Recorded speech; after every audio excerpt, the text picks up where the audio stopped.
Worst 10 Premier League finishers owned by their XG. We're talking non-penalty GXG, which is basically how many more or less non-penalty Premier League goals a player has scored above or below the XG of his chances. So in short, who is scoring more goals than he should and who is scoring less? We have the overachievers here, so it's time to look at those who are not hitting the heights they should. We start with the best of the worst and end with the real wasters.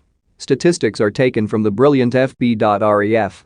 10. Adam Armstrong, Southampton non-penalty goals, 2 non-penalty XG, 3.8 non-penalty GXG, -1.8. The real winners here are Blackburn, who sold Adam Armstrong for £16 million and replaced his goals from within their own ranks as Ben Brereton Diaz became an unexpected superstar.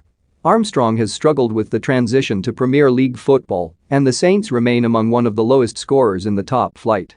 9. Adama Traore, Wolves non-penalty goals, 0 non-penalty XG, 1.8 non-penalty GXG, -1.8. No goals from 21 shots is an almost sarcastic return from one of the original no-end product players. Wolves are somehow in 8th and yet have scored fewer goals than Burnley or Newcastle. It's almost sorcery. 8. Ilkay Gundogan, Manchester City non-penalty goals, 3 non-penalty XG, 4.9 non-penalty GXG, -1.9. This time last year, Gundogan was scoring a ridiculous 11 goals in a 12-game spell as City moved from 7th to 1st in 2 extraordinary months. That feels slightly less likely now. 7. Sadio Mane, Liverpool non-penalty goals, 7 non-penalty XG, 8.9 non-penalty GXG, -1.9. While Mo Salah scores with 29% of his shots this season, Mane is scoring with just 22% of his. The total of 7 Premier League goals looks creditable enough, but in comparison with his Liverpool teammate, he is having a mare. 6. Jarrod Bowen, West Ham non-penalty goals, 3 non-penalty XG, 5.0 non-penalty GXG, -2. Ultimately we want him to get into goal-scoring positions to get the goals. He got some last season and I think he can do better this year, said David Moyes in September.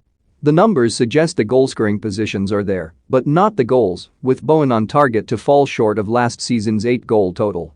5. Timo Werner, Chelsea non-penalty goals, 1 non-penalty XG, 3.2 non-penalty GXG, -2.2. Just Chelsea's Timo Werner. They're doing his usual Chelsea's Timo Werner things.